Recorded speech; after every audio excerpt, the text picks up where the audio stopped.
स्वागत।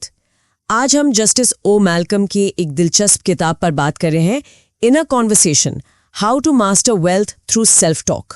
हाँ, और इसका जो मूल विचार है वो काफी सोचने पर मजबूर करता है। बिल्कुल, ये कि हर बड़ी दौलत मतलब पैसा वैसा वो बैंक खाते से पहले हमारे मन में बनता है, हमारी अपनी अंदरूनी बातचीत से, वही जो हम लगातार खुद से करते रहते हैं। तो आज हम इसी को थोड़ा और समझने की कोशिश करेंगे कि ये जो अंदर की आवाज है जिसे हम अक्सर ध्यान नहीं देते, हाँ, नजरअंदाज कर देते हैं, बिल्कुल, वो हमारी माली हालत को असल में कैसे शक्ल देती है। क्या ये बस सोच है या कुछ और गहरा है इसमें? तो चलिए पहले इसी आइडिया से शुरू करते हैं। किताब कहती है कि हमारी बाहरी दुनिया, खासकर पैसों का मामला, वो हमारे मन का आईना है। मतलब हम पैसे के बारे में, कामयाबी के बारे में, अपनी कीमत के बारे में जो भी मानते हैं ना, हाँ, वो सब बाहर झलकता है, दिखता है। और इसमें एक अजीब सी बात ये है कि हम अनजाने में ही कमी का अभ्यास करते रहते हैं। हाँ, ये बड़ा जरूरी पॉइंट है। जैसे वो कहना कि अरे मैं ये खरीद नहीं सकता या पैसा कमाना तो बहुत मुश्किल है। तो किताब के मुताबिक ये सिर्फ हम अपनी हालत बता नहीं रहे, हम असल में उस हकीकत को और मजबूत कर रहे हैं, उसे बना रहे हैं। ओहो, तो मतलब दौलत के पीछे भागने से ज्यादा जरूरी है अपने अंदर उसके साथ एक तालमेल बिठाना। एग्जैक्टली। जैसे हर बड़ी कामयाबी से पहले वो कहते ना, सोच में एक बदलाव आता है। हाँ, एक शिफ्ट। हाँ, एक शिफ्ट। तो ये सिर्फ मेहनत का खेल नहीं है, ये विचारों के अलाइनमेंट का भी खेल है। सही है, लेकिन फिर सवाल उठता है कि ये जो नकारात्मक सोच है, या जिसे किताब गरीबी प्रोग्रामिंग कह रही है, ये आती कहाँ से? हाँ, ये बहुत अहम सवाल है। किताब का तर्क है कि ये सिर्फ पैसों की कमी वाली हालत नहीं है, ये एक तरह का आप कह सकते हैं मानसिक सॉफ्टवेयर है। सॉफ्टवेयर मतलब वो अदृश्य स्क्रिप्ट्स जो हमें अपने समाज से, अपने परिवार से या पुराने अनुभवों से मिली हैं, वो हमारे अंदर चल रही होती हैं। अच्छा, जैसे वो कहावतें होती हैं, पैसे पेड़ पर नहीं उगते। बिल्कुल। या अमीर लोग तो देखो लालची होते हैं। हाँ हाँ। तो ये सिर्फ कहावतें नहीं रह जाती। किताब कहती है ये हमारे अवचेतन मन के लिए निर्देश बन जाती हैं, कमांड्स। अच्छा, जो हमारे यकीन को बनाती हैं। फिर हम दुनिया को इसी चश्मे से देखते हैं। हाँ, फिल्टर करती हैं। और कमाल की बात यह है कि ये प्रोग्रामिंग इतनी गहरी हो सकती है कि कमी की हालत ही मतलब कंफर्ट जोन बन जाती है। Comfort zone? गरीबी, ये थोड़ा अजीब नहीं लगता? सुनने में लगता है, पर सोचिए, गरीबी या तंगी जानी पहचानी लगती है, सेफ लगती है शायद, और ज्यादा पैसा या कामयाबी वो थोड़ी डरावनी या चिंताजनक लग सकती है।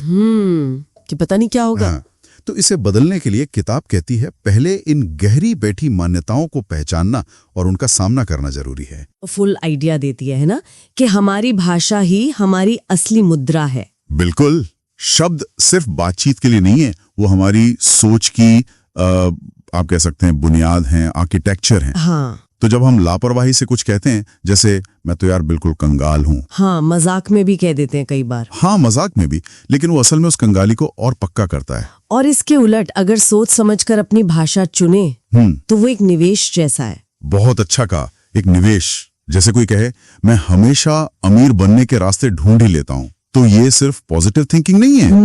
नहीं, ये आपके ध्यान को सही जगह लगाता है, आपके बर्ताव को बदलने लगता है।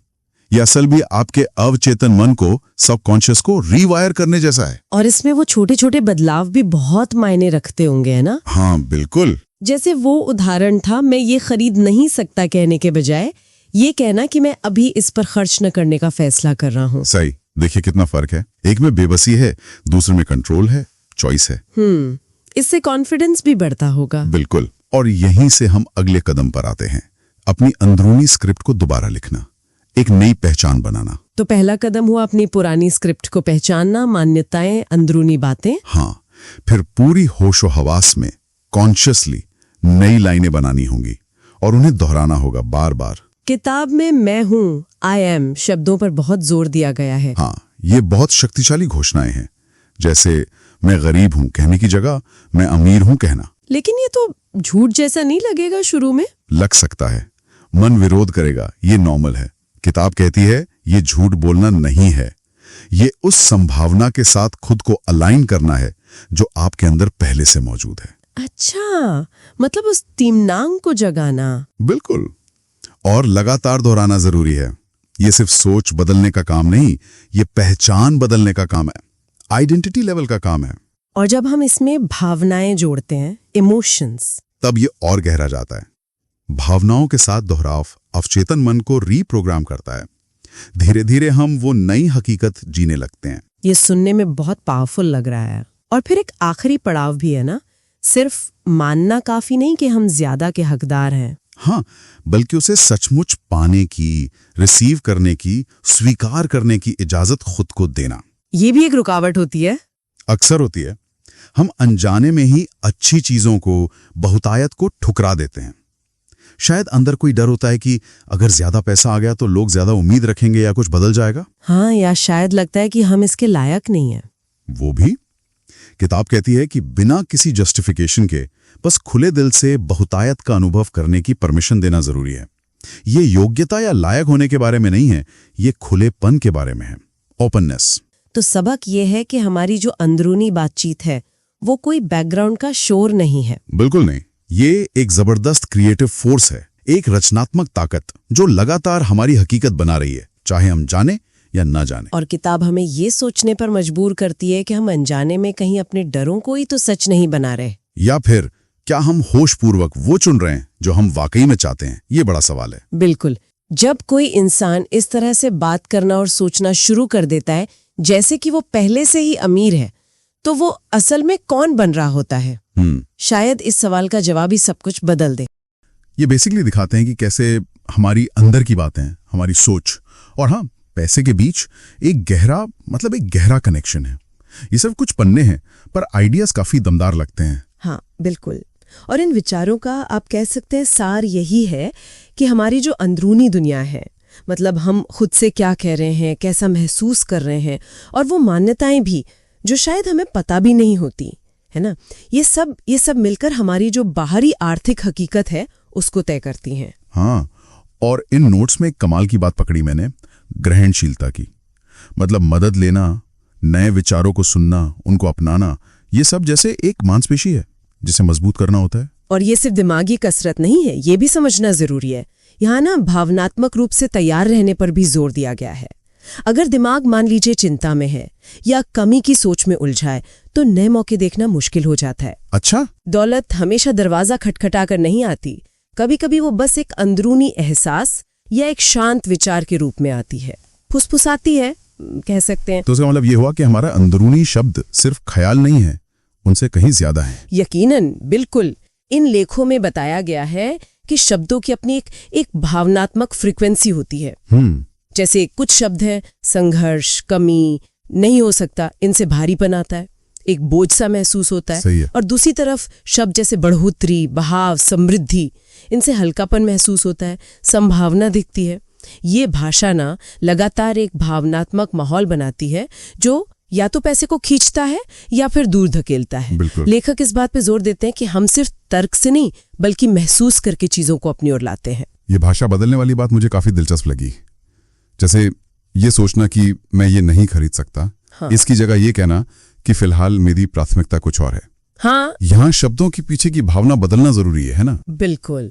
और भावना बदलने का एक और तरीका इन नोट्स में दिया है, आईने का अभ्यास। हाँ, सुना है इसके बारे में। आईने में देखकर खुद से अच्छी बातें कहना, जैसे मैं धन कमाने और संभालने के लायक हूं या मैं खुद पर भरोसा करती हूं। ये सिर्फ रटना नहीं है, ये असल में हमारे अंदर के विश्वास को बदलता है, पुरानी सोच को चुनौती देता है। और ये पुरानी सोच, ये तो अक्सर हमारे अवचेतन मन की तिजोरी में बंद होती है ना, बचपन के अनुभव, भावनात्मक निशानियां। सही कहा, वो सब पैसे को लेकर हमारी गहरी मान्यताएं बना देती है। और उस तिजोरी को खोलने और उसमें कह लीजिए नया सामान भरने के लिए दोहराव, गहरी भावनाएं और विजुअलाइजेशन यानी मन में तस्वीर बनाना ये काम आता है। और ये भी कहा गया है कि हम अपने आसपास क्या देखते सुनते हैं उस पर ध्यान देना भी जरूरी है, क्योंकि वो लगातार हमारे अवचेतन मन को प्रोग्राम करता रहता है। इसमें वो अंदर के आलोचक और वित्तीय छाया का रोल भी आता है। फिर वो आवाज जो हमेशा शक पैदा करती है और पैसे से जुड़ी छुपी हुई भावनाएं, शर्म या चिंता जैसी। हाँ, और सलाह ये है कि इन्हें दबाने के बजाय जिज्ञासा से सुने, समझें कि ये क्या कह रही हैं। अच्छा, दबाना नहीं है। नहीं, उस आलोचक को शांति से जवाब देना है और उस छाया के पीछे छिपे कारणों को जानना। अक्सर ये आलोचक पुरानी चोटों की या उन मान्यताओं की गूंज होता है जो कभी शायद काम की थी पर अब नहीं। फिर एक और दमदार आइडिया है, अपनी हकीकत को कमांड करना। मतलब काश ऐसा हो या शायद हो जाए नहीं, बल्कि पूरे यकीन से बोलना, मैं हूं, मैं चुनता हूं। जी, इन लेखों के अनुसार हमारे दिमाग का एक हिस्सा है रेटिकुलर एक्टिवेटिंग सिस्टम, RAS कहते हैं इसे। ये एक तरह का फिल्टर है जो तय करता है कि हम किस जानकारी पर ध्यान दें, और ये इस पक्की निश्चित भाषा पर फोकस करता है। और सबसे मुश्किल हिस्सा पता है क्या है? क्या? तब भी यकीन बनाए रखना जब बाहर के हालात आपकी बात से मेल ना खाते हों। वही असली परीक्षा है। ये दिमागी कंडीशनिंग है, कोई जादू नहीं। सही कहा। तो ये सब रोजमर्रा की जिंदगी में कैसे उतारा जाए?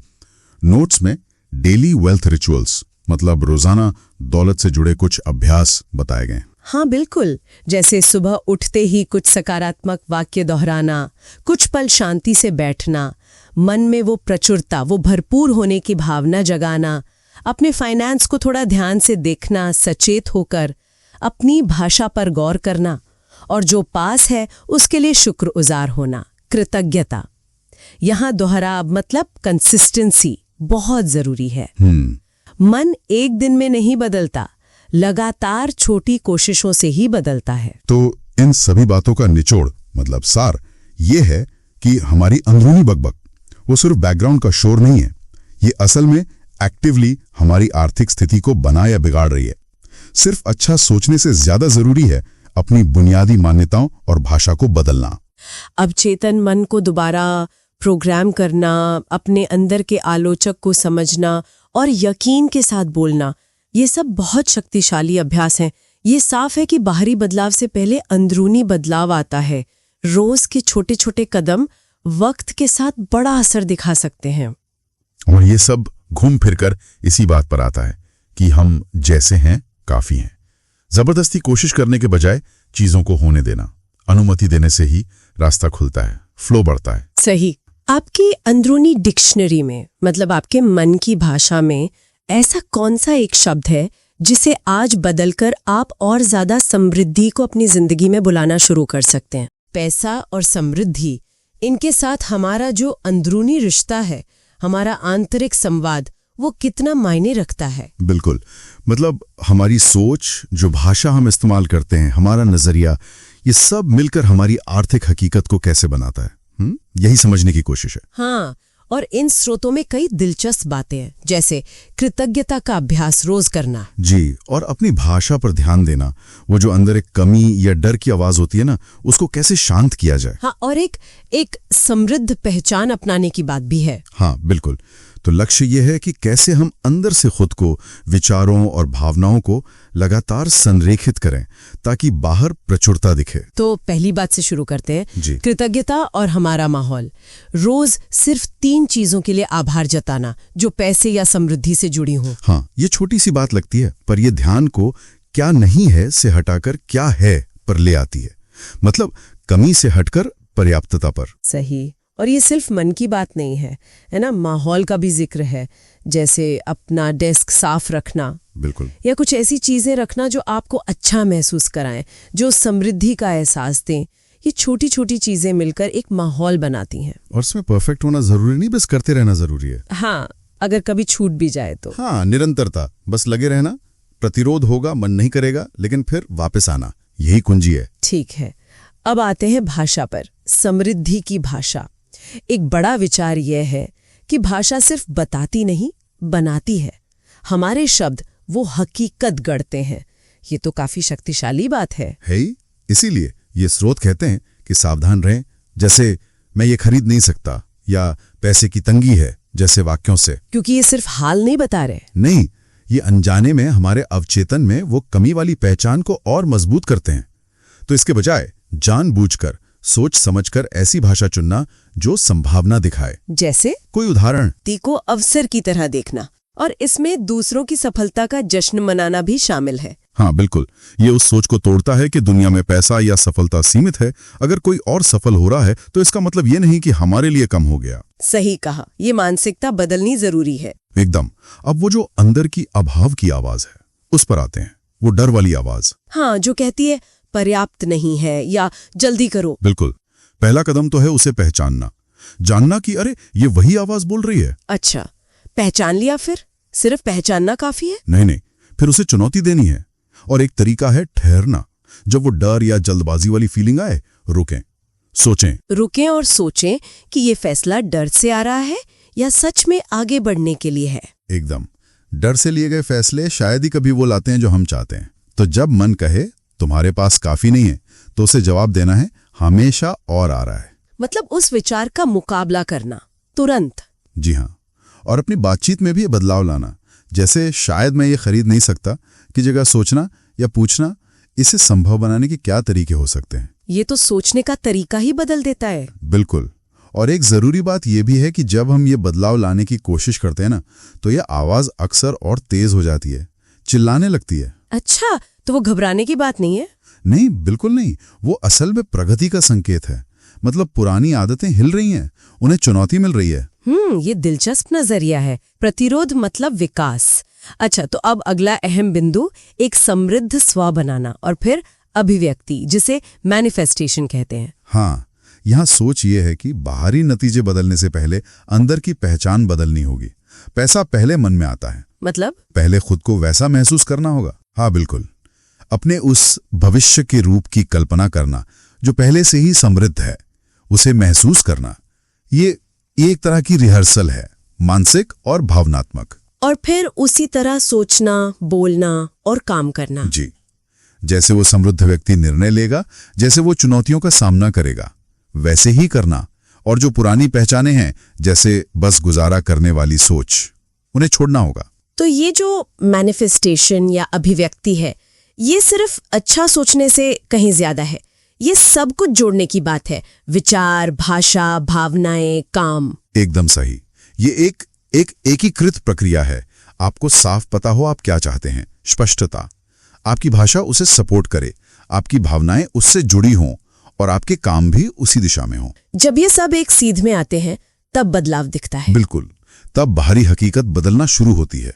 तो कुल मिलाकर इन सभी स्रोतों का निचोड़ देखें तो पैसा या समृद्धि सिर्फ बाहरी हालात का नतीजा नहीं है। नहीं, ये काफी हद तक हमारे अंदर क्या चल रहा है, हमारा आंतरिक संवाद, हमारे विश्वास, हम खुद को क्या मानते हैं, उसका आईना है। तो कृतज्ञता, सोच समझकर भाषा का इस्तेमाल, उस कमी वाली आवाज पर काबू पाना और एक समृद्ध पहचान को अपनाना, ये सब असरदार तरीके हैं। बिल्कुल। और अंत में एक विचार छोड़ जाते हैं हम सबके सोचने के लिए कि क्या हो अगर हम बाहर के हालात बदलने का इंतजार ही ना करें। रोजमर्रा में अपनी अंदरूनी भाषा में किए गए छोटे छोटे सचेत बदलाव, वो अभी इसी पल संभावनाओं के हमारे अनुभव को कैसे बदलना शुरू कर सकते हैं, इस पर सोचा जा सकता है।